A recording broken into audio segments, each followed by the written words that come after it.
Merci de l'invitation, de participer à la croissance spirituelle de tout un chacun en étudiant un livre qui a été l'objet de débats depuis longtemps.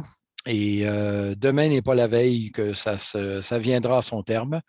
Le livre de l'Apocalypse a été un des plus malmenés de l'histoire parmi les chrétiens, parmi les gens religieux de façon générale. Et le phénomène de la pandémie et de la multiplication des réseaux sociaux n'est pas là pour aider à une lecture que je dirais un peu plus sensée du livre de l'Apocalypse.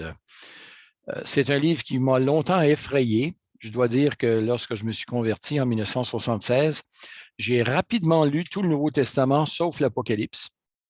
Ce livre-là me faisait peur. Alors, j'ai relu le Nouveau Testament à une deuxième reprise.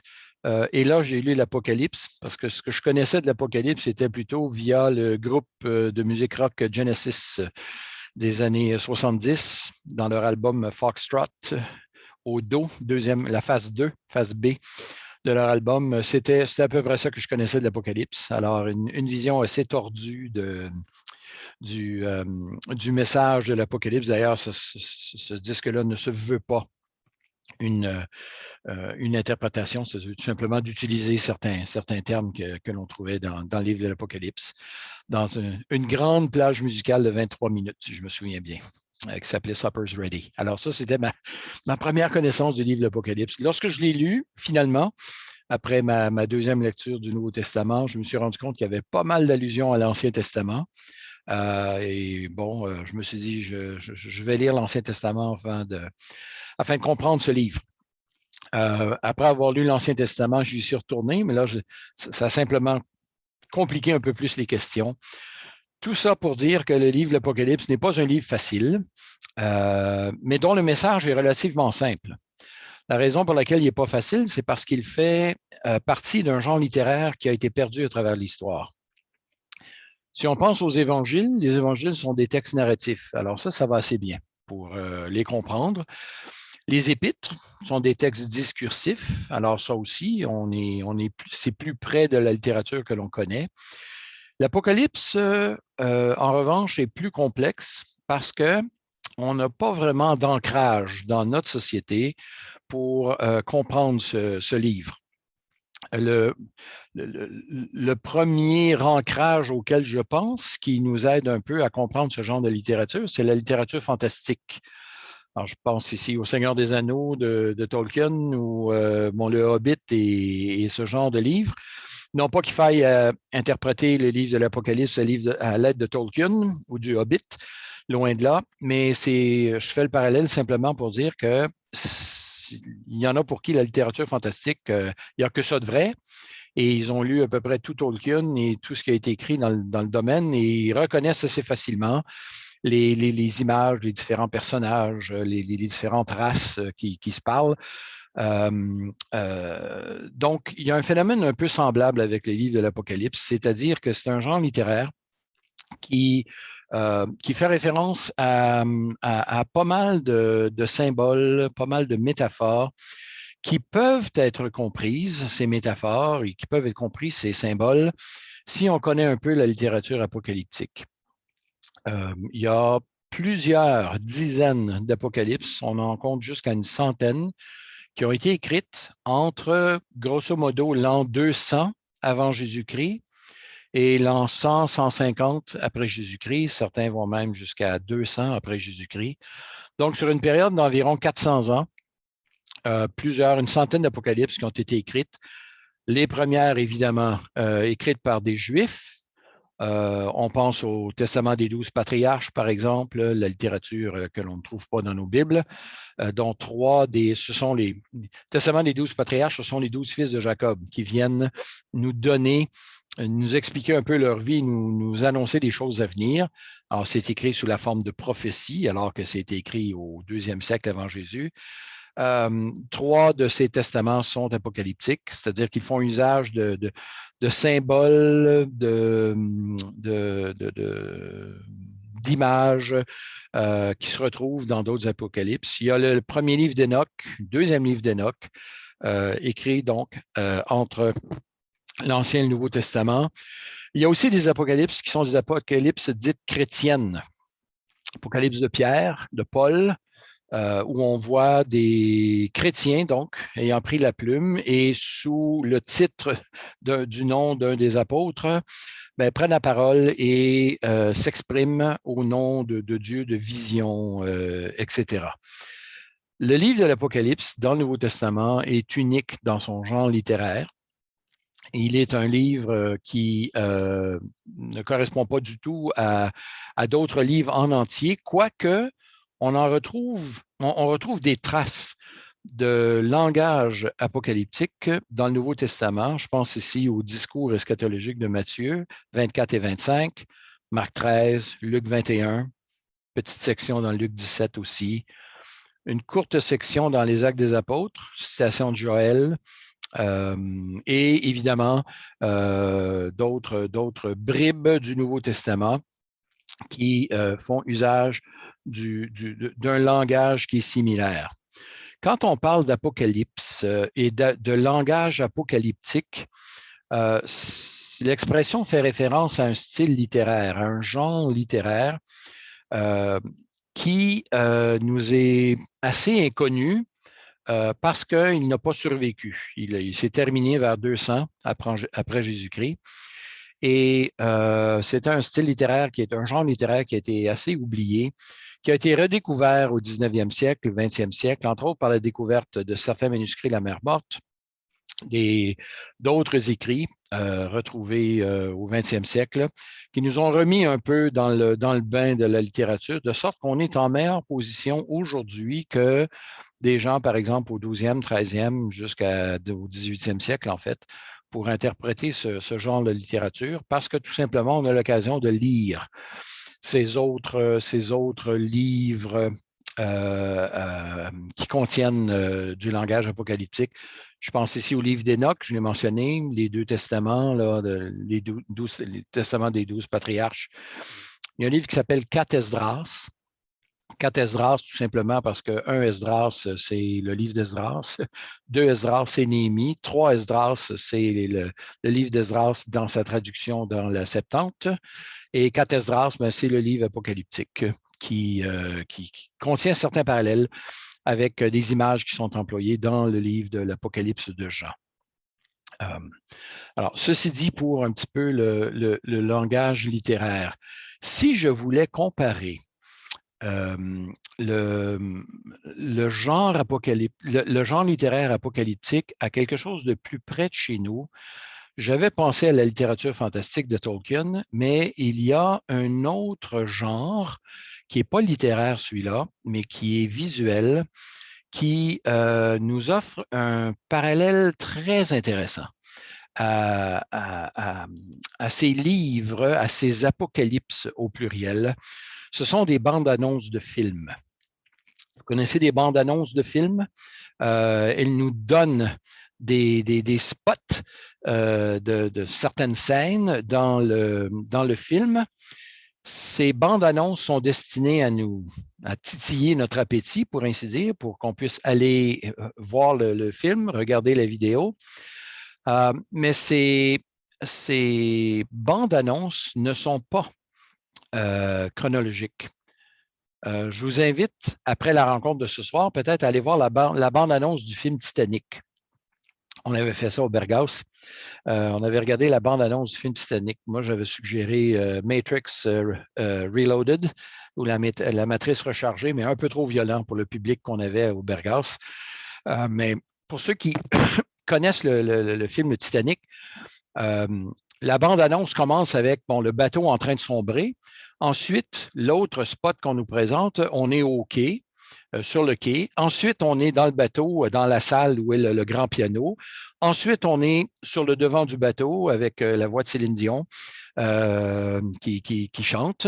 Et après ça, on retourne encore. Là, on est dans les chaloupes. Alors, on se promène comme ça et n'importe qui regarde, qui connaît un petit peu l'histoire du Titanic, mais qui regarde un peu avec attention la bande-annonce, s'aperçoit très bien que les choses ne sont pas présentées de façon chronologique. on saute d'un temps à l'autre. Si on commence par le bateau qui sombre, ensuite on est au quai. Ensuite, on est dans la salle de spectacle alors qu'il n'y a pas de... Il n'y a pas de naufrage encore. Alors, on se promène dans le temps comme ça. L'Apocalypse est un peu ce genre de fenêtre qui s'ouvre et se ferme sur différents éléments que Dieu veut révéler à ces églises du premier siècle pour les amener à persévérer, à ne pas perdre courage, à s'assurer que Dieu est souverain, qu'il les accompagne, qu'il les suit dans ce qu'elles vivent. D'ailleurs, lisons les 3-4 premiers versets de l'Apocalypse, simplement pour nous mettre en présence du fait que l'Apocalypse est en fait un mélange de genres littéraires. Il y a un mélange de 3 genres littéraires dans ce texte. Alors, Apocalypse chapitre 1, je lis dans la Bible second révisée, 5e édition. Alors, c'est la Bible à la colombe, 5e édition, qui débute en disant « Révélation de Jésus-Christ ». Révélation, c'est la traduction d'un mot grec, apocalypsis, qui veut dire révélation. Donc, en anglais, le nom du livre, c'est Revelation. Donc, on a le sens du mot, mais le mot qui se situe derrière ce terme-là, bien, c'est le mot qui sert en français au titre du livre Apocalypse. Donc, Apocalypse de Jésus-Christ. Dès le départ, on est mis en présence du fait que c'est une révélation du genre littéraire apocalyptique. Pardon. Que Dieu lui a donné pour montrer à ses serviteurs ce qui doit arriver bientôt, ce qu'il a fait connaître par l'envoi de son ange à son serviteur Jean. Celui-ci, Jean, a comme témoin annoncé la parole de Dieu et le témoignage de Jésus-Christ, tout ce qu'il a vu. Ensuite, au verset 3, on lit « Heureux celui qui lit et ceux qui écoutent les paroles, non pas de cette révélation, mais de la prophétie. » Alors, le livre affirme être de la prophétie. La prophétie, et dans l'Ancien et dans le Nouveau Testament, ce sont 2 choses. La prophétie, au sens populaire du terme, c'est l'annonce d'événements à venir. C'est la prédiction du futur. Donc, souvent, quand on parle de prophétie dans le langage populaire, on pense à l'annonce de l'avenir, des prédictions. J'emploierai plutôt le mot prédiction pour parler de prophétie vis-à-vis des choses à venir. Parce que la prophétie, ce n'est pas seulement la prédiction, c'est aussi la proclamation, c'est-à-dire l'annonce de la volonté de Dieu.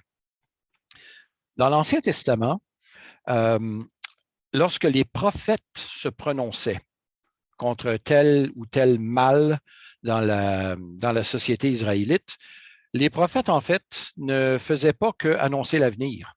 En fait, ils se référaient au passé, c'est-à-dire la loi de Moïse. La loi de Moïse donnée donc au mont Sinaï et une partie substantielle des livres qu'on appelle prophétiques sont en fait des rappels ou des appels au peuple de Dieu à revenir à ce que Dieu avait déjà révélé dans le temps, c'est-à-dire la loi de Moïse. Et par conséquent, lorsque cette loi était appliquée au présent des auditeurs, des prophètes, à leur présent à eux, eh bien, il y avait un retour dans le passé, il y avait un appel au passé. Alors, pour eux, les prophéties, qu'il s'agisse des prophéties d'Ésaïe, Jérémie ou des 12 petits prophètes, ces prophéties n'étaient pas des annonces de l'avenir, étaient des rappels à l'ordre, à la lumière de ce que Dieu avait déjà révélé dans l'Ancien Testament. Alors, pour eux, la prophétie, c'était en grande partie de la proclamation, c'est-à-dire la proclamation de la volonté de Dieu vis-à-vis de leur réalité présente, contemporaine à ce moment-là. Et au sein de ces proclamations se trouvent ici et là aussi des prédictions. Alors, le rôle du prophète dans l'Ancien Testament est double.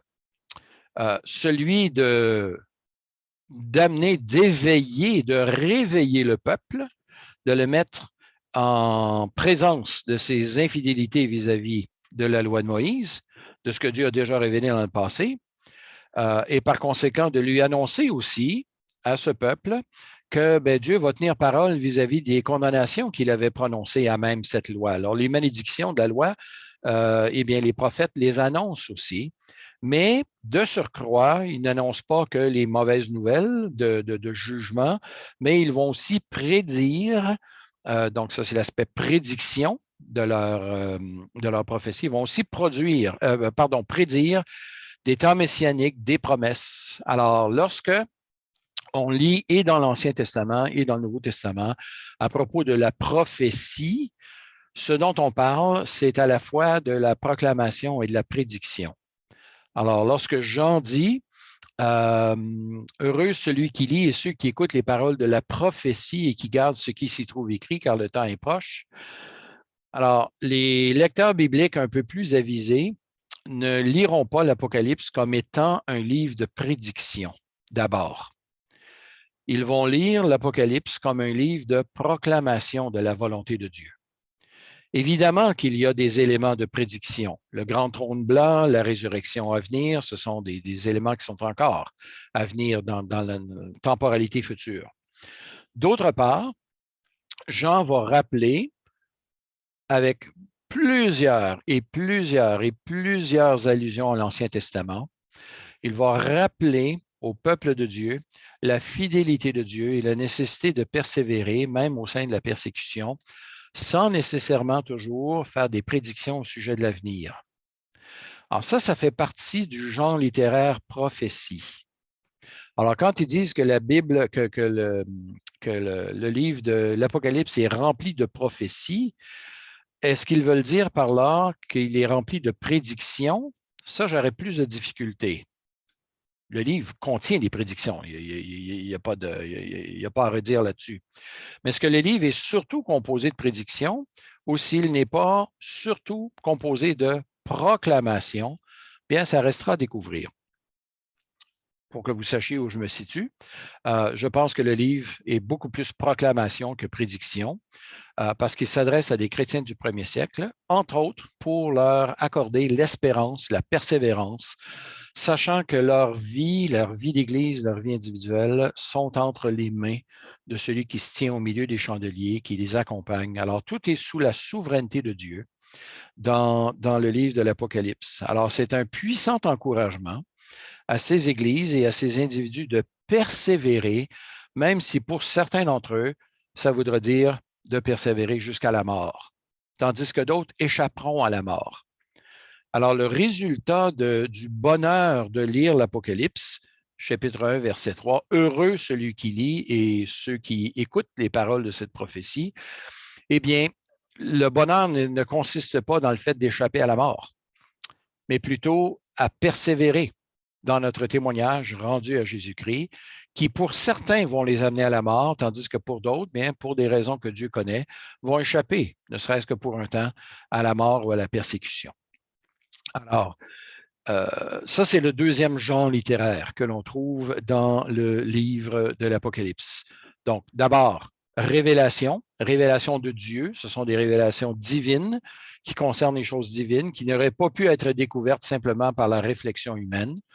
On n'est pas dans le livre des Proverbes là, ou dans la littérature sapientielle de l'Ancien Testament, où les auteurs s'arrêtent et réfléchissent à la vie, aux grandes questions existentielles. Ils nous donnent une perspective divine là-dessus. Non, on n'est pas du tout dans ce genre littéraire. On est dans un genre où Dieu révèle des choses qui n'auraient jamais été connues d'avance, et n'eût été que Dieu les a révélées. Mais c'est aussi l'Apocalypse, donc une prédication, une proclamation pardon, de la volonté de Dieu à des églises qui souffrent qui souffrent de persécution. Mais l'Apocalypse, c'est aussi un autre genre littéraire. Et ça, on le voit au verset 4. Alors, c'est intéressant que dans les tout premiers versets, on a des allusions très spécifiques aux différents genres littéraires. Chapitre 1, verset 4 nous dit « Jean, aux 7 églises qui sont en Asie, que la grâce et la paix vous soient données de la part de celui qui est, qui était et qui vient, de la part des 7 esprits qui sont devant le trône. » Qu'est-ce que c'est ça? Ça, c'est une introduction typique d'une lettre du premier siècle. Si on compare aux autres épîtres du Nouveau Testament, Paul, l'apôtre de Jésus-Christ, appelé par la grâce de Dieu, aux églises ou à tel et tel frère ou aux gens qui sont à tel endroit. Alors, c'est ici une forme dite épistolaire. Et les épîtres de l'époque étaient caractérisées, contrairement aux nôtres, à nos lettres, mais il y a le nom de l'auteur en premier, ensuite le nom des destinataires et une salutation. Dans le Nouveau Testament, ça prend la forme du nom de l'auteur, du nom des destinataires, souvent qui contiennent aussi des nuances ou des ajouts, et ensuite une bénédiction prononcée plutôt que c'est une simple salutation, que la grâce et la paix, par exemple, qu'on trouve régulièrement chez Paul et même qu'on retrouve ici dans Apocalypse chapitre 1. Donc, l'Apocalypse nous donne aussi un indice à l'effet qu'il s'agit d'un livre, d'une lettre, en fait, qui est envoyée à des gens précis. Et Jean nous dit aux 7 églises qui sont en Asie. L'Asie ici, c'est la province d'Asie mineure, dont la capitale à l'époque était Éphèse. C'est la première qui va recevoir cette lettre. Donc, l'Apocalypse, c'est aussi une grande lettre écrite à 7 églises différentes qui sont nommées un peu plus tard au chapitre 1 et ensuite au chapitre 2 et au chapitre 3. On verra qu'il y a donc 7 différentes églises à qui cette épître est adressée. Quand j'étais jeune, on m'a souvent enseigné de ne pas lire le courriel qui ne m'appartenait pas, le courrier qui ne m'appartenait pas. Alors, quand je voyais une lettre qui arrivait à la maison, parfois c'est moi qui vidais la boîte aux lettres et je trouvais des lettres adressées à ma mère, mon père, etc. On n'ouvre pas le courrier qui ne nous est pas destiné, n'est-ce pas? Alors, et dans notre famille, ça devenait un peu plus compliqué parce que ma mère et moi, on partageait la même initiale. Son nom, c'était Pierrette. Elle m'a donné son nom à elle, sous sa forme masculine, de sorte que parfois, il y avait des lettres qui étaient adressées à P constant. Alors, ma mère les ouvrait et puis, bon, on s'apercevait que ça ne lui était pas destiné. Et vice-versa, quand c'est moi qui ramassais le courriel, je pouvais voir dès la première phrase, dès la première ligne, que ça ne m'était pas destiné. Alors, on replie, on remet dans l'enveloppe et on donne à maman. Alors, les églises, c'est assez intéressant, reçoivent des lettres de la part de celui qui est, qui était et qui vient, à la différence que dans l'Apocalypse, tout le monde lit le courrier de tout le monde. Parce que les 7 lettres qui sont écrites aux 7 églises, à chacune des églises, en fait, tout le monde les entend. Tout le monde va les lire. D'ailleurs, chacune d'entre elles contient une espèce de bénédiction qui dit, ou un avertissement, qui dit, par exemple, au chapitre 2, verset 7, que celui qui a des oreilles écoute ce que l'Esprit dit, non pas à l'Église, comme à l'Église d'Éphèse, ici le cas échéant, mais non aux églises. Alors, celui qui écoute, celui qui a des oreilles, eh bien, il doit entendre ce que l'Esprit dit aux églises, au pluriel. Alors, tout le monde lit le courrier de tout le monde, ou tout le monde lit le courriel de tout le monde, et ça pour une raison assez simple, c'est que ce qui est écrit à chacune des églises concerne les 7 églises. Et par extension, toutes les églises, non seulement celles d'Asie mineure, mais les églises ailleurs, dans l'Empire romain, et même à travers le temps. Alors, il y a pour nous, aujourd'hui, avantage à lire l'Apocalypse. Alors, plutôt que d'en avoir peur de l'Apocalypse, il y a même un commentaire biblique qui s'intitule « Pour en finir avec la peur ». C'est un commentaire de, je pense, c'est de le prénom, je pense que c'est M. Prévost qui a écrit un commentaire catholique sur l'Apocalypse qui s'intitule comme ça, Pour en finir avec la peur. Alors, le livre de l'Apocalypse était écrit pour être lu en public à ces 7 églises. Le message qui concerne non seulement ces 7 églises, mais on pourrait dire aussi, par extension, toutes les églises de tous les temps. Au verset 3 du chapitre 1, on trouve un indice. sur la manière dont les chrétiens du premier siècle ont été mis en présence du contenu de ce livre. On ne doit pas croire que les gens avaient une copie personnelle des Écritures à l'époque, ni de l'Ancien ni du Nouveau Testament. Ils étaient rares, ils étaient chers. Simplement de produire un manuscrit, que ce soit sous la forme de papyrus ou de parchemin, c'était du travail, s'il vous plaît. Vous pourrez faire un petit exercice Google sur comment faire du parchemin. Vous allez voir que c'était du travail. Alors, pour des gens qui avaient une copie des Écritures, soit sous la forme du papyrus ou de parchemin, eh bien, ils devaient en avoir les moyens. Alors, comment les gens avaient-ils accès à ce texte-là? Eh bien, on a un indice au verset 3. Heureux, littéralement béni, celui au singulier qui lit et ceux au pluriel qui écoutent les paroles de la prophétie et qui gardent au pluriel ce qui s'y trouve écrit car le temps est proche. Celui qui lit est au singulier, ceux et celles qui écoutent est au pluriel. Alors, vraisemblablement, ce livre était lu par une personne à un groupe, à des gens qui entendaient. Alors, il y a fort à parier que lorsque Jean a écrit l'Apocalypse et qu'il a envoyé vraisemblablement un messager pour faire le tour de ces 7 églises, eh bien, ces églises ont entendu la lecture publique du livre. Et non seulement le chapitre 1 ou le chapitre 2, les chapitres 2 et 3, mais l'ensemble du livre. N'oublions pas que les livres du Nouveau Testament ont été écrits moins pour une lecture personnelle que pour une lecture collective. Ils étaient lus en assemblée et de longues sections. Alors, l'Épître aux Éphésiens, par exemple, si vous la lisez à voix haute, va vous prendre environ 30 minutes. Et ça, c'est en prenant votre temps. Si vous l'écoutez, que ce soit sur un fichier MP3 ou sur un CD ou plus anciennement sur des cassettes, ça allait assez vite. On ne se rend pas compte, mais oups, on vient de traverser 1, 2 Timothée et Tite en une demi-heure, simplement en écoutant du texte être lu. Alors, les épîtres du Nouveau Testament et l'Apocalypse ont vraisemblablement été lus publiquement et c'est la façon dont les gens étaient mis en contact avec le contenu de la parole de Dieu. Plus tard, à travers l'histoire, il va y avoir des vitraux qui vont présenter là, les différents moments, la narration, surtout de la mort de Jésus, avec les chemins de croix et tout. Mais au début, les livres du Nouveau Testament étaient lus. Vraisemblablement que les chrétiens ont pris l'habitude de ce qui se passait déjà dans les synagogues, où il y avait des cycles de lecture et là où on lisait publiquement la loi de Moïse, les prophètes et les écrits.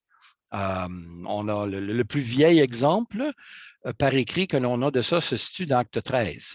C'est la plus vieille, c'est la plus vieille narration d'un culte dans une synagogue.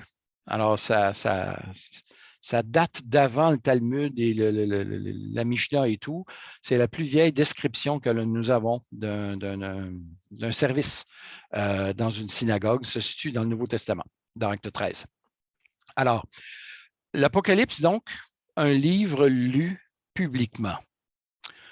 Ça nous aide aussi à comprendre pourquoi tant de répétitions, notamment le chiffre 7.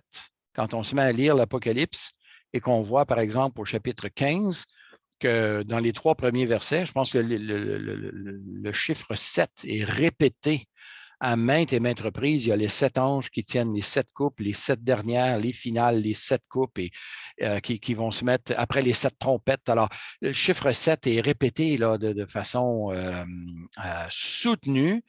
On se dit, bien, pourquoi tant de répétitions? Aujourd'hui, dans notre société, on a très peu de patience avec les répétitions. S'il fallait que dans nos églises, on lise un texte de l'Ancien Testament qui est cité dans le Nouveau Testament et qu'ensuite on lit, que l'on lise l'allusion ou la citation de ce texte-là dans le Nouveau, probablement qu'il y aurait un peu de lassitude chez les auditeurs dans l'Église en disant « Oui, on vient de le lire ». Alors, on a peu de patience avec les répétitions. Pourtant, dans des sociétés qui sont beaucoup plus orientées vers l'oralité, le fait d'écouter quelque chose plutôt que de lire, donc beaucoup plus à l'oreille qu'à la vue, bien, il y avait une joie, il y avait un certain délice à entendre des choses être répétées. Et souvent, quand il y avait des petites nuances, on était capable de les saisir beaucoup plus facilement à l'oral que nous le sommes à l'écrit. Ceci étant dit, donc, le livre de l'Apocalypse est un livre à être lu en Église. C'est un livre qui contient des répétitions, qui contient une révélation de la part de Dieu, qui contient des rappels à l'Église et aussi des avertissements et des promesses. Donc, lorsqu'on lit l'Apocalypse en Église, eh bien, nous sommes heureux. Ça m'a pris un bout de temps dans ma vie chrétienne avant de me considérer heureux de lire l'Apocalypse. Pourtant, ne pas lire l'Apocalypse, c'est de se priver de certaines bénédictions de la part de Dieu, de la part de Christ. Alors, lorsqu'on ouvre les livres de l'Apocalypse et qu'on s'aperçoit qu'il y a une bénédiction qui est prononcée sur celui qui lit, ceux qui écoutent et qui gardent, mais cette bénédiction ne vient pas de façon automatique non plus, simplement du fait de lire et du fait d'écouter, mais surtout de garder, d'obéir, de mettre en pratique ce qui est dans ce livre. Et grosso modo, le message de l'Apocalypse est assez simple. Il s'agit de persévérer, malgré la persécution, mais de persévérer dans notre témoignage à rendre à Christ. Peu importe les circonstances dans lesquelles on se trouve, peu importe l'époque dans laquelle on se trouve, et même à l'intérieur d'une même époque, comme celle dans laquelle nous nous trouvons aujourd'hui, on s'aperçoit que certains payent le prix fort pour être chrétiens, tandis que d'autres, eh bien, le prix à payer est beaucoup moindre. Néanmoins, tous sont appelés à être fidèles et à rendre témoignage à Jésus-Christ, profiter de notre liberté ou profiter de la persécution pour faire connaître Jésus-Christ. La tentation dans la persécution, c'est de se taire, c'est de vivre notre petite vie, de ne pas dire à quiconque qu'on est chrétien. Et la tentation, lorsqu'on n'est pas persécuté, bien, c'est de continuer à vivre notre petite vie aussi et à profiter de la liberté que l'on a pour peut-être continuer à s'enrichir ou à devenir plus matérialiste. Peu importe la situation dans laquelle nous nous trouvons, nous sommes appelés à rendre témoignage à Jésus-Christ. Et pour certains, ça voudra dire que ça va même stimuler la persécution, tandis qu'à d'autres endroits, pardon, ça va simplement poursuivre leur liberté et qu'ils puissent, par la grâce de Dieu, profiter de la liberté qu'ils ont pour rendre témoignage à Jésus-Christ. Au verset 5, donc on avance tranquillement dans le texte. Au verset 5, nous avons le moment clé de l'histoire, non seulement du livre de l'Apocalypse, mais de l'histoire humaine. À la deuxième partie, lisons la première partie. Alors, Jean qui donne la bénédiction de la part de celui qui était, qui était et qui vient, de la part des 7 esprits qui sont devant le trône, de la part de Jésus-Christ, le témoin fidèle. On a fort probablement ici une allusion à la Trinité. On aurait tendance à croire que celui qui est, qui était et qui vient, c'est Jésus, mais Jésus est mentionné au verset suivant. Alors que Dieu est aussi présenté comme celui qui vient dans l'Ancien Testament. Alors, Dieu vient rendre visite à son peuple, il vient juger les nations, alors pas impossible que ça fasse référence au Père. Ensuite, les 7 esprits, vraisemblablement une référence au Saint-Esprit, présenté ici dans sa plénitude, avec le sens symbolique du chiffre 7, et aussi de la part de Jésus-Christ, et les titres qui lui sont donnés ici, témoin fidèle, premier-né d'entre les morts, souverain des rois de la terre, sont 3 descriptions importantes. Christ, témoin fidèle, c'est celui qui parle de la part de Dieu, qui rend témoignage à la vérité de Dieu. Jean s'était déjà identifié comme quelqu'un qui lui-même est un témoin. Verset 2, celui-ci, Jean, a rendu témoin, comme témoin, a annoncé la parole de Dieu. Donc, c'est le témoin qui doit parler bientôt, ou qui doit parler parce que quelqu'un vient bientôt. Verset 4, Christ est le témoin fidèle, mais il est aussi le premier-né des rois de la terre. Premier-né ici n'est pas au sens chronologique, parce que Jésus n'est pas le premier ressuscité. Il y a eu d'autres résurrections dans l'Ancien Testament, lors du ministère d'Élisée, entre autres. Mais même dans le Nouveau Testament, Jésus a ressuscité le fils de Jairus, la fille de Jairus, pardon, le fils de la veuve de la veuve de Nain, Lazare. Alors, Jésus n'est pas le premier littéralement à être ressuscité. Mais il est le premier qui a été ressuscité d'entre les morts pour ne plus jamais mourir. On doit comprendre que les autres sont passés par une deuxième mort physique, ceux qui ont été ressuscités temporairement. Mais premier-né veut aussi dire le plus important, le plus élevé. C'est le sens de l'expression que l'on trouve au psaume 89, verset 28. Lorsque Dieu dit de David qu'il est le premier-né, le plus important des rois de la terre. À ce que l'on sache, David n'était pas le premier-né de sa famille, il était le 8e. Il n'est certainement pas le premier roi ayant apparu sur terre, et il n'est pas le premier roi d'Israël non plus, parce que ça a été Saül qui a été le premier roi. Alors, comment est-ce que David peut être le premier-né d'entre les rois de la terre, au psaume 89? C'est que l'expression premier-né réfère aussi ici au plus important, le plus élevé. Et David est le plus élevé des rois de la terre parce que Dieu lui a fait une promesse. Alors, s'il est le plus important, c'est en vertu de la promesse que Dieu lui a faite, c'est-à-dire de toujours que David aurait toujours un de ses successeurs sur le trône.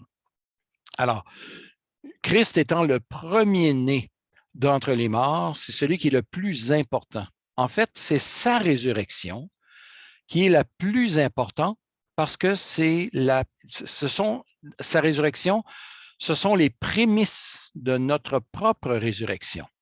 Sans résurrection de Jésus, il n'y a pas la nôtre. Alors, il n'y a pas de vie, il n'y a aucune assurance de vie après la mort, si ce n'est que grâce à la résurrection de Jésus-Christ qui nous certifie que sa mort tient bien lieu de sacrifice pour nos péchés devant Dieu. Alors, premier-né premier-né d'entre les morts, ici, c'est le plus important ressuscité d'entre les morts. Et Jean nous donne une troisième description, le souverain des rois de la terre. Les premiers chrétiens ou les chrétiens du premier siècle étaient des gens qui ont vécu sous l'Empire romain, un empire qui a été violent, qui ne tolérait pas de manquement à la fidélité à l'empereur, surtout en Asie mineure. Il y a 3 villes qui rivalisaient entre elles pour avoir le temple qui serait dédié à l'empereur et au culte à l'empereur. Alors, il y a beaucoup de ça dans l'Asie mineure, en Asie mineure au 1er siècle.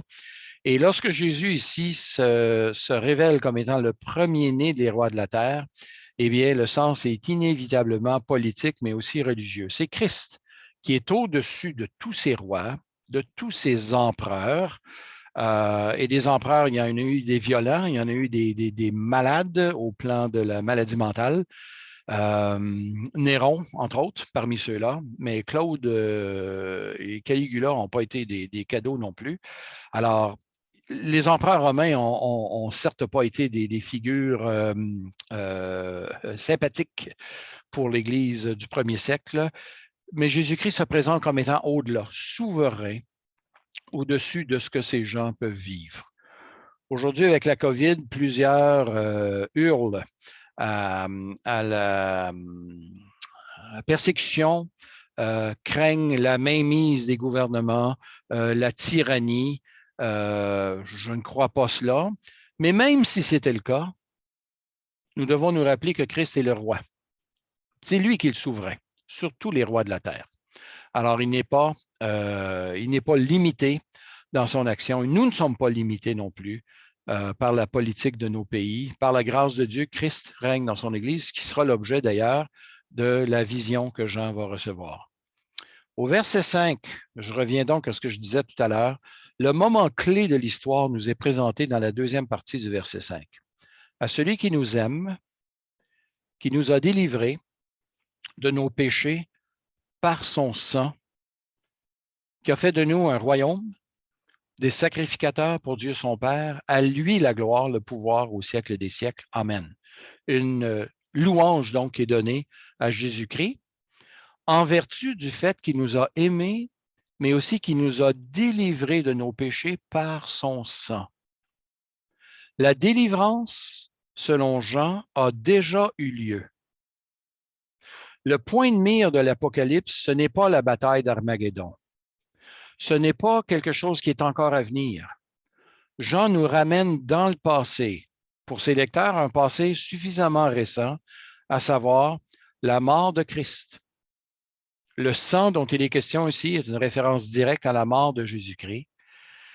Et l'Apocalypse, donc, nous présente une victoire qui est déjà assurée, en fait, qui n'est même pas assurée, qui est déjà arrivée.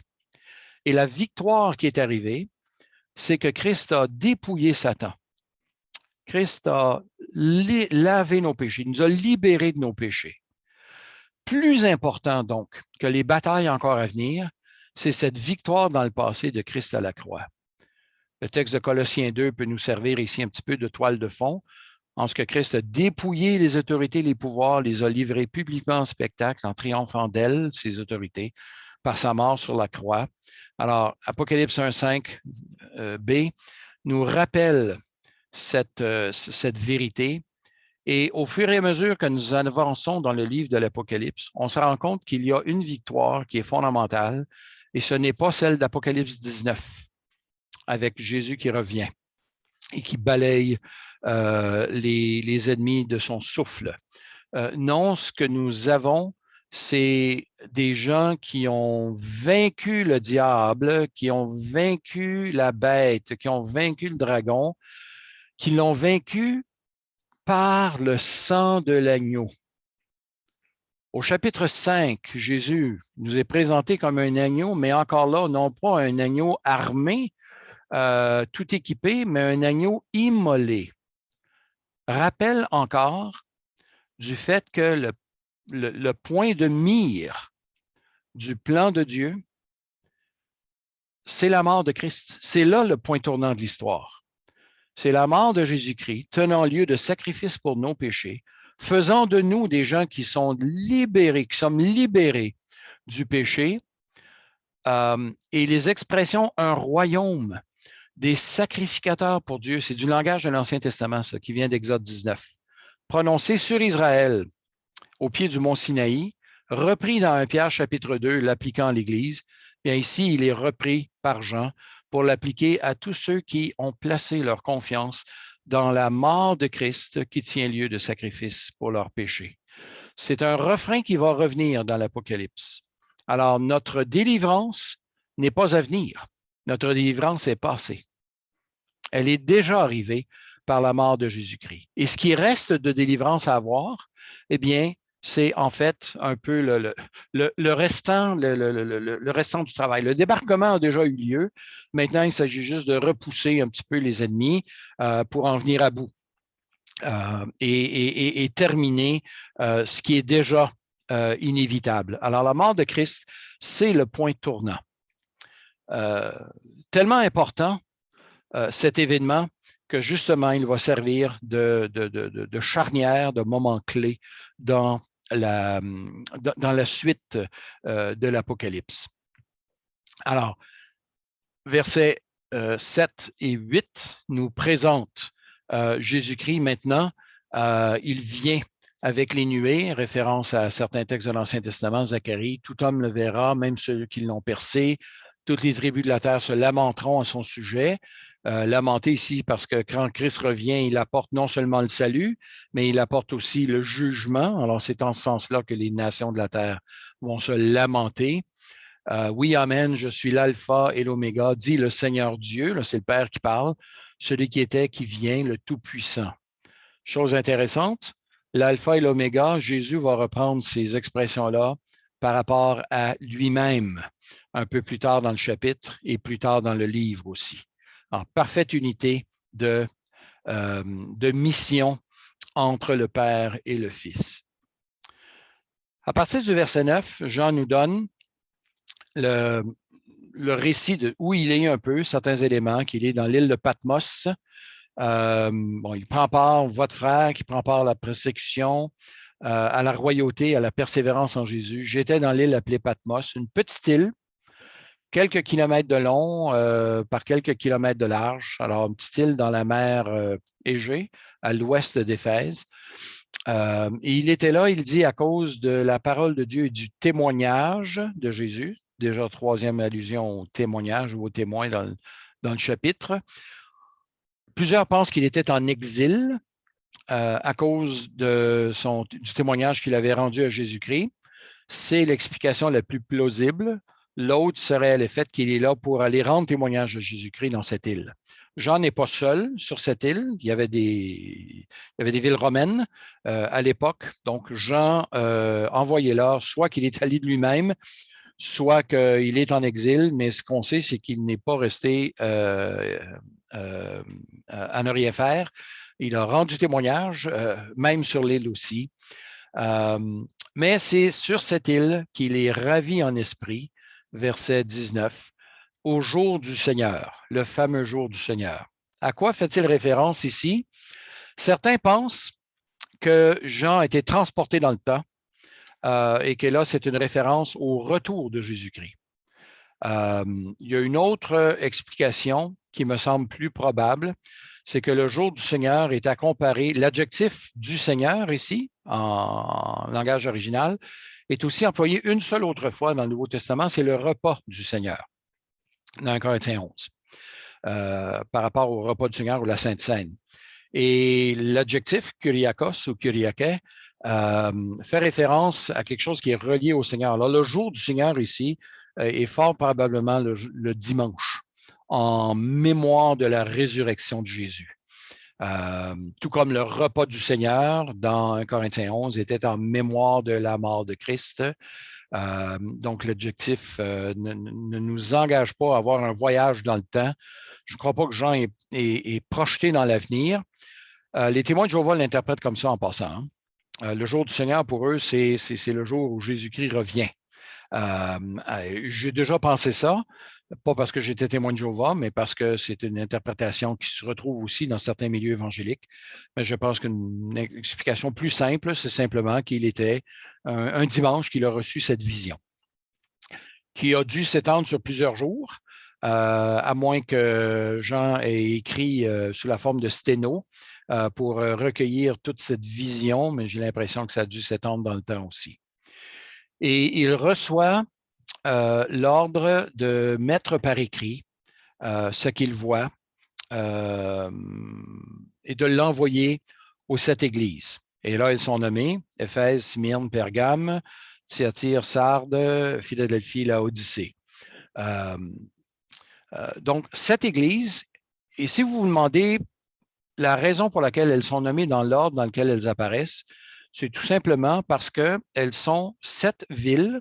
Pergame, Éphèse, Smyrne, Pergame, on va du sud au nord. Et c'était le trajet normal d'un postier ou d'un courrier qui pouvait livrer donc les lettres à chacune de ces 3 villes importantes, ces 3 ports de mer. Ensuite, on va vers l'intérieur des terres avec donc les 4 autres villes, Thyatire, Sardes, Philadelphie, Laodicée. Ça fait comme une espèce de boucle. On n'est pas de retour à Éphèse, mais on est à la même latitude que Éphèse quand on arrive à Laodicée. Alors, il s'agit vraisemblablement d'une suite de villes où étaient situées des églises sur le trajet d'un courrier qui pouvait se déplacer soit à pied, soit à cheval. Mais on pense donc à un messager envoyé par Jean qui a fait le tour de ces 7 églises, dont certaines sont mentionnées par Paul, d'autres pas, mais où l'Évangile s'était enraciné et avait donné naissance à des églises locales.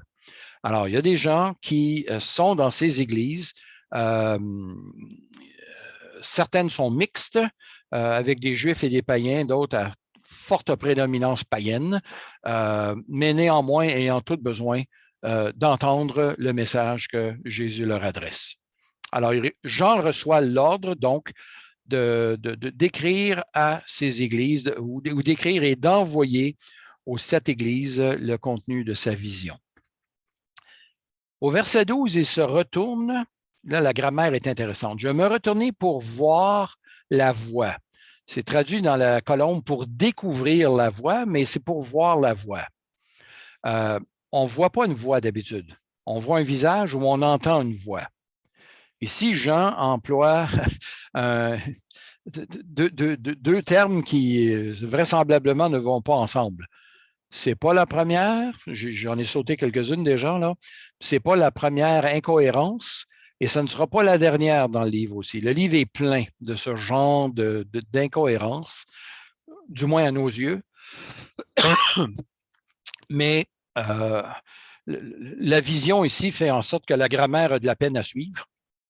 Et Jean se tourne et il entend, il voit donc celui qui a parlé.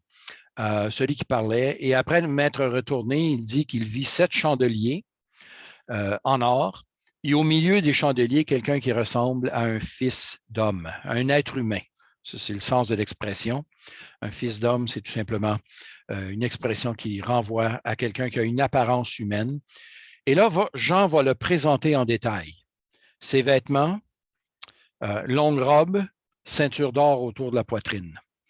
La longue robe, certains le comprennent soit comme étant un vêtement sacerdotal, comme la robe que pouvaient porter les prêtres dans l'Ancien Testament, ou encore une robe dans l'Empire romain. Eh bien, l'autorité et l'importance de celui qui portait la robe étaient désignés par la longueur de la robe. Si vous étiez décurion, centurion, ou chef de mille, ou etc., bien, plus vous aviez de l'importance, plus votre tunique est longue. Alors, si l'arrière-plan ici, c'est un arrière-plan militaire romain, la longue robe renvoie à l'autorité, une grande autorité. Si ça renvoie à, si l'arrière-plan de l'image est plus du côté de l'Ancien Testament, alors, il y aurait peut-être une correspondance ici avec la robe du grand prêtre, que Jésus est habillé comme un grand prêtre. Il y a une ceinture d'or autour de la poitrine, vraisemblablement au sens de puissance ou de royauté. Sa tête et ses cheveux sont blancs comme la laine blanche, comme la neige. Souvent, dans la littérature biblique, signe de sagesse, d'importance, de puissance. Le blanc est souvent une couleur associée à Dieu ou à l'un de ses proches. Et là, on continue la description. Ses yeux, ses pieds, sa voix, sa bouche, son visage. Alors, ses yeux comme une flamme de feu. Il parle de la puissance, de la toute connaissance, peut-être du fait qu'il vient pour juger. Ses pieds comme du bronze rougi au four. L'image peut-être dans Daniel de solidité, de pureté. Sa voix comme la voix de grandes eaux, souvent symbole de divinité dans la littérature apocalyptique. Dans sa main droite, 7 étoiles, dont on aura la signification. De sa bouche, une épée aiguë à 2 tranchants. Une arme à 2 tranchants est une épée redoutable à l'époque. La plupart des épées étaient des épées à simple tranchant. Alors, vous deviez manier et vous tournez le poignet. Si vous avez une épée à 2 tranchants, vous êtes autrement plus dangereux. Ça, c'est comme une arme automatique plutôt qu'une arme que vous devez recharger cartouche par cartouche. Alors, je ne sais pas si la plupart d'entre vous avez encore votre arme entreposée quelque part, mais ce n'est pas des armes automatiques. Mais dans sa bouche, donc, une épée à 2 tranchants. On aura compris, évidemment, que tout ça, c'est du langage symbolique. Il y a des représentations au Moyen Âge qui ont tenté de présenter là, Jésus comme ça, avec sa tête, avec de la laine blanche, les yeux, il y a des flammes de feu qui lui sortent des yeux, l'épée qui lui sort de la bouche. Alors, on arrive à une présentation assez grotesque si on prend ces choses littéralement. Alors, ce sont des symboles qui nous parlent de quoi? Ils nous parlent de l'autorité. de l'importance et même de la puissance de celui que Jean voit dans sa vision. Et son visage, c'est dit qu'il est brillant comme le soleil dans sa force. Alors, je ne sais pas si vous avez déjà essayé de regarder le soleil. C'est impossible à soutenir comme vision. Les ultraviolets nous brûlent les yeux, les infrarouges. Alors, soleil dans sa force, impossible de maintenir ce regard-là. Alors, ça, c'est l'image de celui que Jean voit. Et il nous a été dit qu'il tenait 7 étoiles dans sa main droite. Il est au milieu de 7 chandeliers. Et là, Jean va nous donner l'explication de ces symboles. Je fais un petit à côté ici maintenant, ce que dans les livres, on appelle des sidebars, donc des espèces d'encarts, pour parler un peu de ces façons dont la littérature apocalyptique va nous donner la solution à certaines de ces métaphores, certaines de ces images. Parfois, le symbole est expliqué tout de suite après, dans le même paragraphe, et ce sera le cas ici. Parfois, le symbole vient plus tard. Il sera expliqué un peu plus tard dans le livre. Parfois, le symbole est à peu près immanquable parce qu'il fait appel à des réalités sociales ou géographiques très connues des premiers lecteurs. Je pense ici à la femme qui est assise sur une bête à 7 têtes et 10 cornes, et c'est dit que les 7 têtes sont 7 collines. Pour des lecteurs du premier siècle, l'allusion est immanquable. La ville aux 7 collines, c'est Rome. Alors, la bête dans Apocalypse, du moins dans ce chapitre-là, c'est la Rome impériale, c'est la Rome militaire et c'est la Rome propagandiste aussi, avec ces 2 bêtes. Alors, l'allusion est immanquable pour des lecteurs du premier siècle qui disent « OK, la Rome impériale ». Il y en a qui ont pris ça comme étant la Rome religieuse avec l'Église catholique. Je pense que là, on fait fausse route. Mais la Rome impériale, qui était cette bête invincible au premier siècle, il semble que rien ne peut résister à l'Empire romain. Et l'Empire romain va continuer de grandir en force et en puissance au 2e siècle. Alors, quand on nous présente dans Apocalypse le dragon qui a donné son autorité à la bête et qui en a même 2 bêtes, une qui est la Rome militaire et l'autre qui est la Rome dans sa propagande religieuse et sociale, c'est ma compréhension des 2 bêtes. Eh bien, lorsqu'on arrive au chapitre 17 et que c'est Babylone, la grande prostituée, Babylone étant un nom métaphorique ici pour faire référence à ses puissances militaires. Alors, les premiers chrétiens ont inévitablement compris qu'il s'agissait de la Rome impériale. Ça nous a échappé souvent dans l'histoire, mais simplement de se remettre dans le contexte du premier siècle nous aide à saisir. Parfois, donc, les symboles sont compréhensibles parce qu'ils sont des allusions à des réalités bien connues des premiers siècles. Et on doit confesser que certaines métaphores, certaines images, certains symboles dans le livre de l'Apocalypse dont le sens nous échappe. Et ça, bien, ça nous enseigne un peu l'humilité aussi. On ne peut pas être sûr à 100% de toutes les images, du sens de toutes les images dans l'Apocalypse. Alors, il y a une certaine partie qui demeure un petit peu incompréhensible. D'ailleurs, Jean, à un moment donné, entend 7 tonnerres et il veut écrire ce qu'il entend des 7 tonnerres et il reçoit l'ordre de la part d'un ange de ne pas écrire ces 7 tonnerres. Alors, il ne s'agira pas pour nous d'aller creuser pour savoir quelle est la signification de ces 7 tonnerres parce que c'est scellé. Alors, ce n'est pas donné. Le sens ne nous est pas donné. Alors, bien malin, celui qui serait capable de trouver, ou celle qui serait capable de trouver le sens de ces choses qui ne nous sont pas expliquées. Mais le sens des 7 étoiles dans la main du Fils de l'homme et le sens des 7 chandeliers nous est révélé ici en fin de chapitre. À savoir, verset 20, quant au mystère des 7 étoiles que tu as vues dans ma main droite et aux 7 chandeliers d'or, ben, les 7 étoiles sont les anges des 7 églises. Les interprétations varient ici, à savoir ce qu'il s'agit des anges, littéralement, ou des conducteurs de ces églises, ou des anges qui servent de personnification des églises. pas impossible non plus. Les anges vont avoir différents rôles dans l'Apocalypse. Alors, on ne peut pas être complètement sûr. Et il y a aussi les 7 chandeliers qui, eux, sont appelés les 7 églises. Alors, Jésus se tient au milieu de ces 7 chandeliers avec des yeux qui voient tout, une puissance extraordinaire. Les chrétiens du premier siècle qui vivaient donc des persécutions, et ce n'était pas la persécution à la grandeur de l'Empire, c'était des persécutions sporadiques, celle de Rome, suite à l'incendie de Rome, et que Néron a attribué faussement aux chrétiens. Bien, il y a eu une persécution là et on dirait que ça a sonné, ça a donné le coup de départ pour d'autres persécutions de la part de l'Empire. Il y avait eu des persécutions de la part des Juifs, mais maintenant, ce sont des persécutions qui vont venir des autorités romaines. Alors, ces persécutions ne seront pas toujours à la même intensité partout dans l'Empire non plus. Il va y avoir des poches de persécution, il va y avoir d'autres endroits où ce sera plus paisible. Va venir à un moment donné, par contre, fin du 2e, début 3e siècle, où la persécution va être beaucoup plus étendue. Alors, Jean prépare ses lecteurs au fait qu'ils seront persécutés par l'Empire.